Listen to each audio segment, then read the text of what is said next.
This video is part of a larger collaboration between myself and a number of other history tubers. The primary objective of this collaboration is to shine a light on the privations and physical and mental traumas of military life, beyond the scope of the 20th and 21st centuries, because war is hell, no matter the era. There is a term that is often used to describe the linear tactics used in combat during the long 18th century, and that term is the gentleman's war.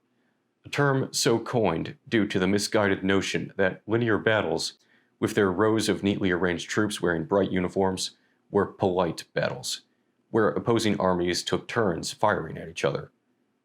While some armies did occasionally invite the other side to fire first, such as at the Battle of Fontenoy in 1745, there are those who would use such accounts to paint the entire century in broad brushstrokes, presenting the idea that combat during this period was fought with civility and was overall quite cordial.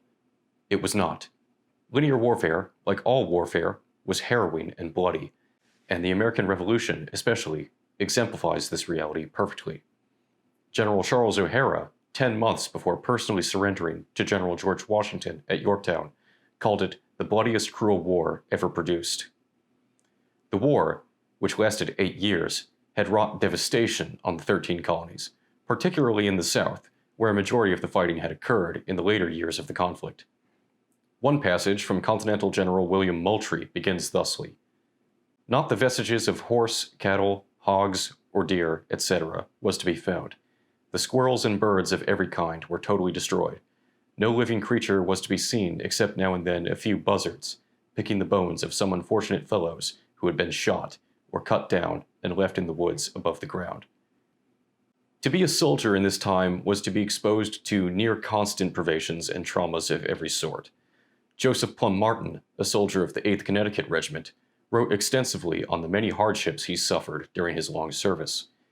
His account is well known, has had many republications since its initial printing in 1830, and contains many harrowing accounts of the various actions that Martin personally witnessed. However famous though Martin's narrative may be, surviving accounts detailing his enemy's point of view of the conflict are few and far between, and those that do survive are often quite dry and don't offer much insight into the experience of being a British soldier in the American Revolution, or how the conflict affected them personally. One notable exception, however, is the narrative of John Robert Shaw of the 33rd Regiment, and that is the narrative that I have chosen to focus on for this video, as I personally believe it to be one of the most compelling, tragic, and humanizing accounts to come out of the conflict, and it demonstrates the lasting toll of the horrors of war. John Robert Shaw was born in Yorkshire, England in August of 1761, which would have made him just shy of the age of 14 at the start of the war. The son of a weaver, he was employed in his father's business by the age of 12. His mother, seemingly, was not in the picture, as she is not mentioned at all in his narrative. Shaw was something of a rebellious youth, who frequently used his father's money to buy alcohol in the village tavern. His delinquent companions suggested to him that to avoid the effects of his father's displeasure, he should join the army and become a gentleman soldier. So, on one occasion in 1777, after being threatened with a beating if he did not finish his chores, Shaw ran away from home, and soon came across a recruiting party of the 33rd Regiment of Foot, the illustrious regiment commanded by Lord Charles Cornwallis himself. Shaw met with the 33rd's recruiting sergeant, who asked how old he was. When Shaw answered 15 or 16, the sergeant initially refused to take him, as he was too low and undersized.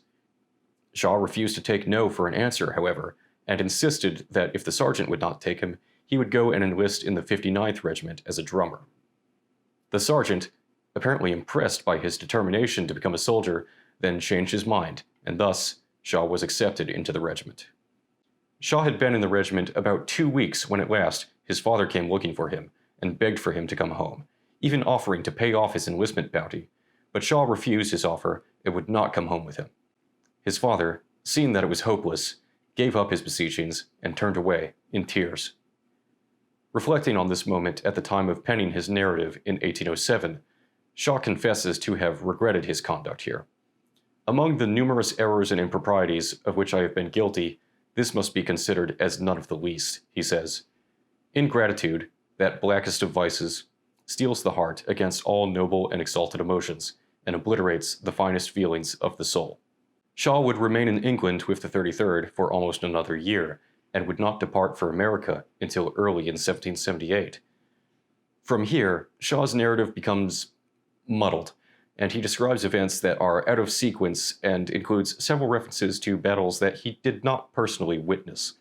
The first action that he describes in his narrative is of the British raid on Elizabethtown, New Jersey, but that did not occur until February of 1779. In reality, his first action, or at the very least, the first action to occur chronologically out of all of those described in his account, likely occurred in September of 1778.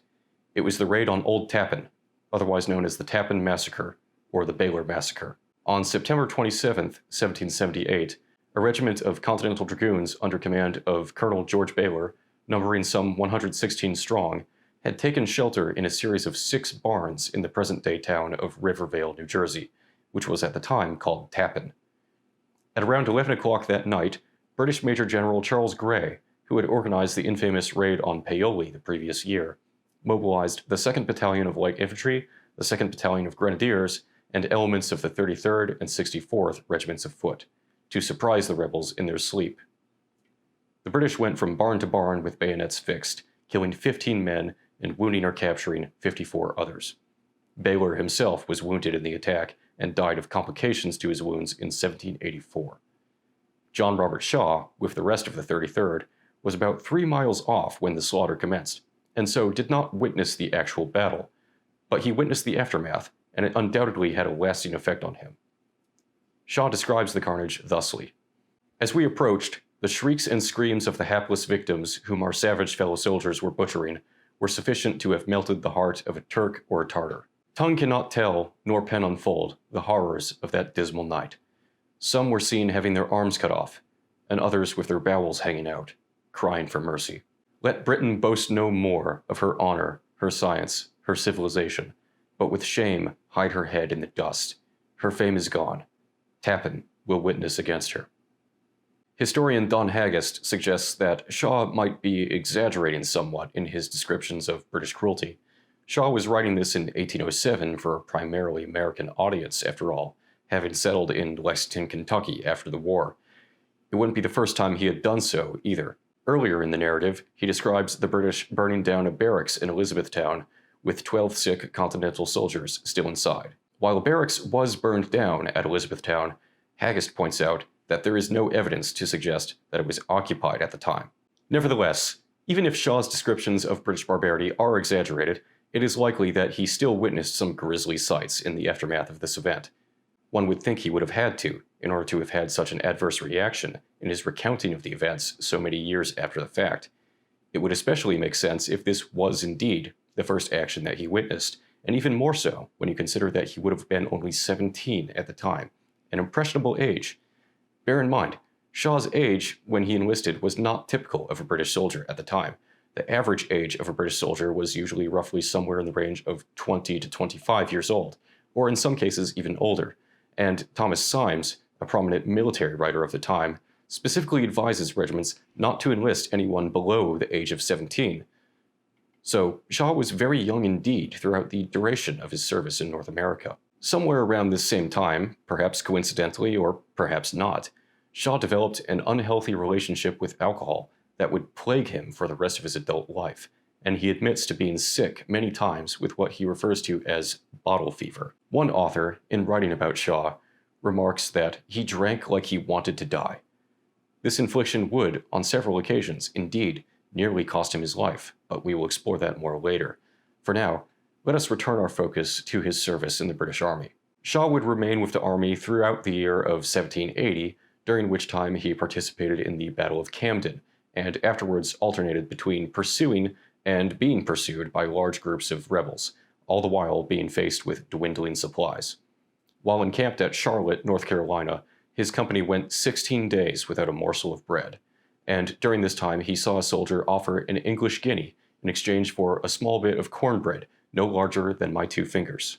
As the war dragged on into 1781, conditions in the army became so pitiable that Shaw's rations consisted of but 1 pound of flour to be shared between 6 people, with very little beef and no salt half the time. One day, just before the Battle of Guilford Courthouse, driven by hunger, Shaw snuck away from the encampment in search of food, bringing along with him a companion from the 23rd Regiment by the name of Richard Tattersall. The two men soon came to a plantation house inhabited by an old woman and her two daughters, who welcomed them politely and treated them to a lavish meal.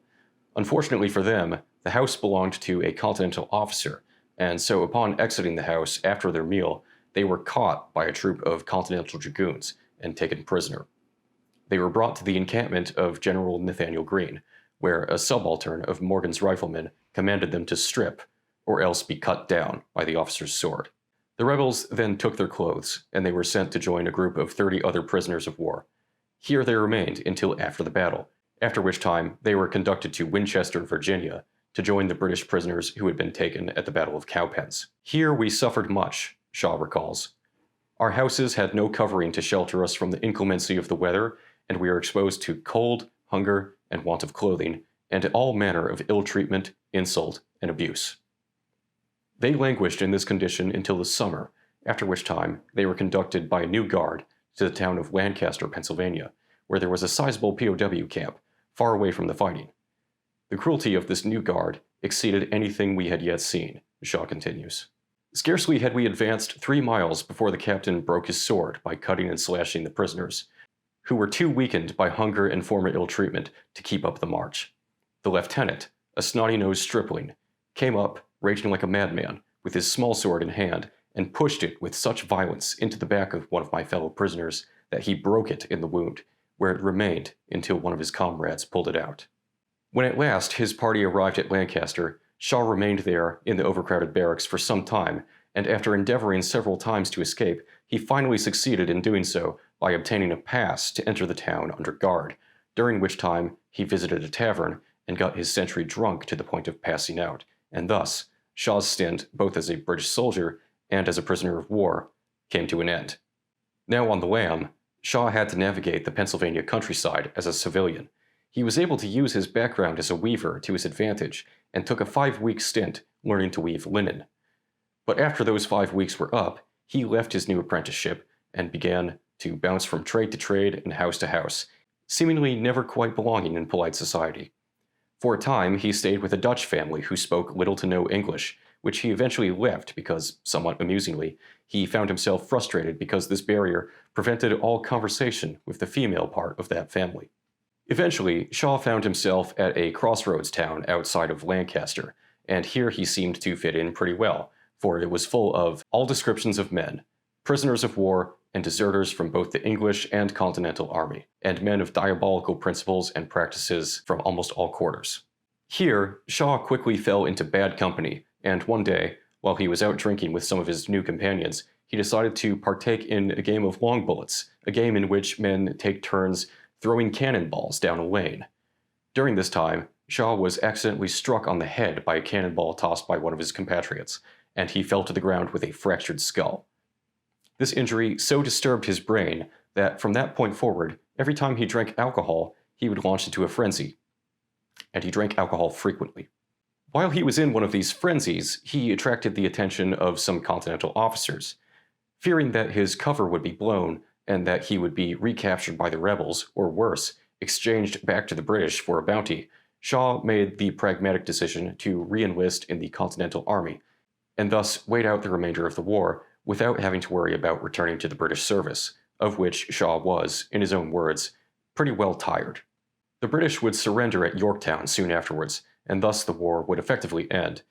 But Shaw would continue with the Continental Army for some years hence, during which time he would eventually marry and continue to carve out a name for himself, but his hardships were far from over. During his time in the Continental Army after the war, he took part in several campaigns against the Indians, before eventually becoming embroiled in the Third Pennamite War of 1784, a land dispute between Pennsylvania farmers and claimants from Connecticut within the Wyoming Valley. The Connecticut settlers were living in extreme poverty, but Shaw's regiment was ordered to evict all those who would not consent to living under Pennsylvania law by force. On this pitiable scene, Shaw writes, "It made my heart ache to see wives weeping around their husbands, and poor little helpless children crying and hanging around their afflicted mothers, and in this condition, driven into the remotest part of the desert, where they must be exposed to the greatest hardships and dangers without any prospect of relief. A short time later, Shaw and his party came across the bodies of a mother and child who had frozen to death on a cold night. All during this time, Shaw continued to grapple with his alcoholism. On one occasion, having visited a still house with some fellow soldiers, he was seized with a fit of insanity that was apparently so severe that his companions were obliged to drag him to the barracks and place him in chains to subdue him. But he broke free, ran through the fort, climbed to the roof of the barracks, jumped down, then came to the edge of a cliff, which he also leaped down, and found himself floating down a river on a cake of ice for some distance before his friends could retrieve him. Much of his narrative from this point onwards is primarily made up of interludes on his whiskey-induced antics, having finally been discharged from the army on account of being worn out due to his many misfortunes, as he calls them. He eventually moved out of Pennsylvania and moved westward to Kentucky, where he became proficient at digging wells, all while continuing to drink. His process of digging wells involved high explosives, so as one might imagine, this proved to be a volatile combination. He nearly blew himself up several times. He cracked his ribs, broke his leg, lost an eye, 4 fingers, a thumb, and 7 toes. Shaw's perpetual self-abuse seems to indicate that he had a very low opinion of himself. Thomas D. Clark, author of Bluegrass Cavalcade, describes him as a hero not even to himself.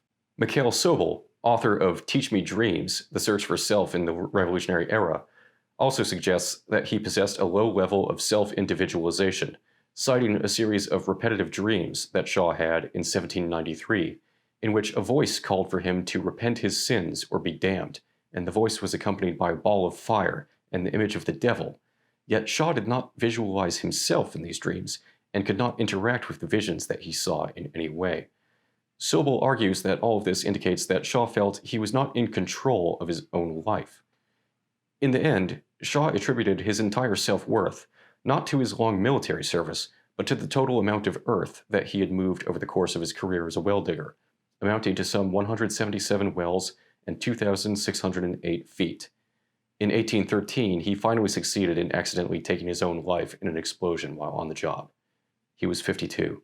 Shaw's entire life was a series of miseries and misfortunes. He struggled with inner demons, and his military service no doubt contributed to that immensely. He witnessed horrific acts of cruelty, was subjected to the privations of many harsh campaigns, and was ill-treated as a prisoner of war. For these reasons, he did not think highly of his service, yet he remained in the service for much of his adult life, likely because he enlisted at such a young age, and army life was familiar to him. Whenever he was not with the army, he seemed listless, jumping from town to town and job to job, but never seeming to quite fit in anywhere, and almost always ending up in bad company. One can only imagine how differently his life may have been had he not run away from home to join the army on that fateful day in 1777, or if he had accepted his father's pleas for him to come home, rather than turning him away. In this regard, his decision to become a soldier may have been the singular worst decision of his life. I would like to conclude today's video by passing on a piece of advice that Shaw offers to his readers at the closing of his narrative. He urges his readers, especially the younger ones, to labor incessantly in overcoming the natural propensity of human nature to evil, to aim at perfection, though he knows he cannot reach it, to aim at it because he will thus approach much nearer to it than if he gave up the pursuit in the timidity of indolence. This presentation has been part of the War is Hell collaboration. If you enjoyed it, please see the attached playlist to check out the other videos in the series. Thank you for watching, and as always, God save the King.